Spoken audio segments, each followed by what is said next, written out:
malinaw mag-isip. Hindi na kailangan ng lalaki na hulaan niya kung ano ba yung stand niya doon sa babae. May mga babae naman kasi talagang ang hilig mag-hide and seek ng nararamdaman nila, gusto huhulaan pa. At kapag hindi nahulaan, galit pa.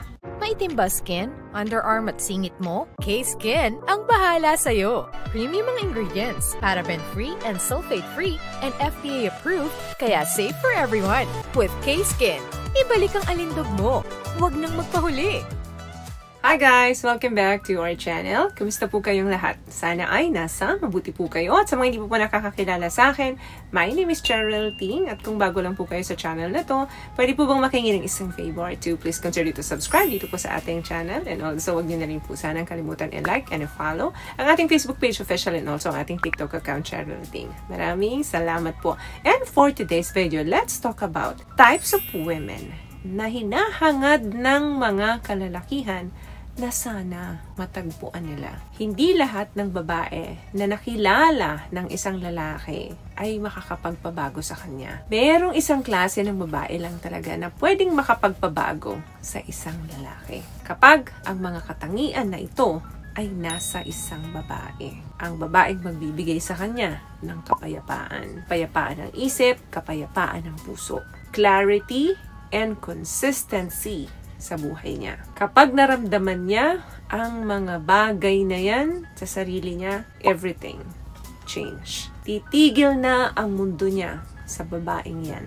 Hindi na maghahanap yan ng kahit na sino pa. Number 1, babaeng may soft-hearted. Babaeng mapangunawa. Babaeng mahinahon. Hindi dahil marupok siya, but because kaya niyang maging confident enough and kind despite of kahit sa hindi magandang situation. Kaya niyang i-compose ang sarili niya kahit na may mga arguments sila. Malumanay niya pa rin na i-deliver yung kanyang mga mensahe. Hindi siya dominante sa tuwing nakikipag-usap siya kahit na yung situation ay medyo hindi maganda. In short, very calm ang energy niya. Na ipaparamdam niya sa isang lalaki na ang pagmamahal ay hindi dapat masakit. Ito ay dapat gamot sa anumang sugat or anumang sakit na nararamdaman. Another thing, the emotionally clear woman.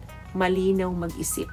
Hindi na kailangan ng lalaki na hulaan niya kung ano ba yung stand niya doon sa babae. Kasi nag-o-open na ng totoong nararamdaman niya yung babae para sa kanya. Respectfully and honestly. Yung tipong hindi na playing hard to get. Pag namimiss niya yung partner niya, sasabihin niya. Kung nararamdaman niyang mahal na mahal niya ito sa mga araw na yun, sasabihin niya. May mga babae naman kasi talagang ang hilig mag-hide and seek ng nararamdaman nila, gusto huhulaan pa. At kapag hindi nahulaan, galit pa. Pwede dapat ang mga ginawa niyo yung mga manghuhula.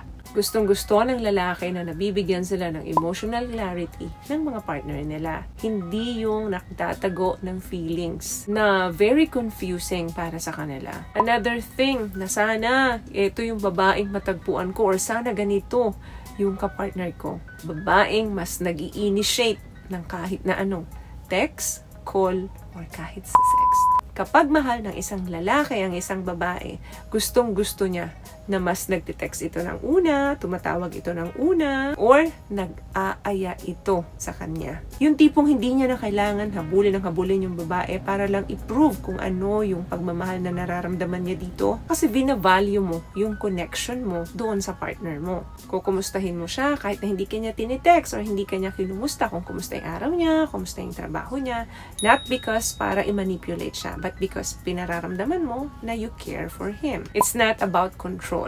It's care. Madalas kasi sa relasyon na underestimate na natin yung consistency. Masyado na kasi tayong palagay na okay lang siya kahit hindi mo i-text, kahit hindi mo tawagan, or kahit hindi ka mag-initiate sa kanya. Kasi nga, pakiramdam mo, stable kayo. Pero alam niyo po ba na napakahalaga ng consistency sa isang lalaki?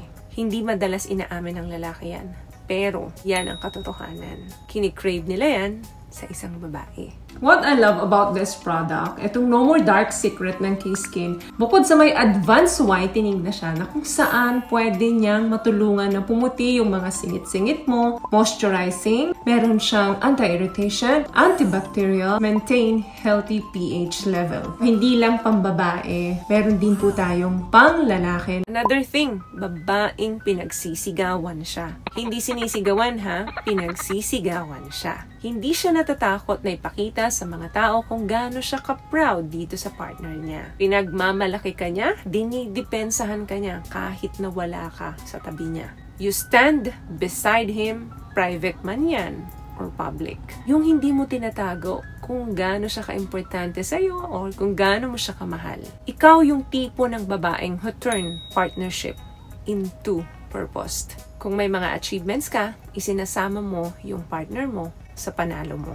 Hindi mo lang sinasabi yan sa kanya, but ipinaparamdam mo sa kanya. Kapag tunay kang mahal ng lalaki, sobrang gusto ng isang lalaki na nararamdaman nila na ipinapakita mo kung gaano mo sila kakailangan. Being love isn't something na you have to earn every day. It's something you deserve because of who you are. Yung effort na ipinapakita mo na pagmamahal doon sa partner mo ay natural sa'yo. Hindi yung parang pinipilit mo lang. Gustong-gusto ng mga kalalakihan na na-appreciate sila. Hindi lang mga lalaking bagay na ginagawa nila para sa'yo, kahit na maliliit na bagay. Gusto nila, binibilang mo ito. May mga babae kasing hindi na kinakount yung mga maliliit na bagay na nagagawa sa kanila ng mga partner nila. Hindi na nila napapansin ito, kaya nagiging unappreciated sila dun sa mga partner nila. Kaya minsan nagtatampo tayo dun sa mga partner natin kasi akala natin hindi naman nag-e-effort sa atin. Kasi nga, baka hindi mo lang nakikita yung mga maliliit na bagay na pinaghirapan niya, pero sa'yo, maliit na bagay lang. Gusto nila ng babaeng marunong makontento at babaeng madaling pasiyahin. So, may nakuha ka bang tips sa mga napag-usapan natin ngayon? At kung nagustuhan mo ang ating video, please give it a thumbs up, comment down below, and also share this video na rin po sa mga kaibigan na sa tingin yung matutulungan ng video natin. Once again, palagi po kayong mag-iingat at palagi po kayong manalangin. Thank you guys for watching and see you in our next one. Always love yourself and be a blessing.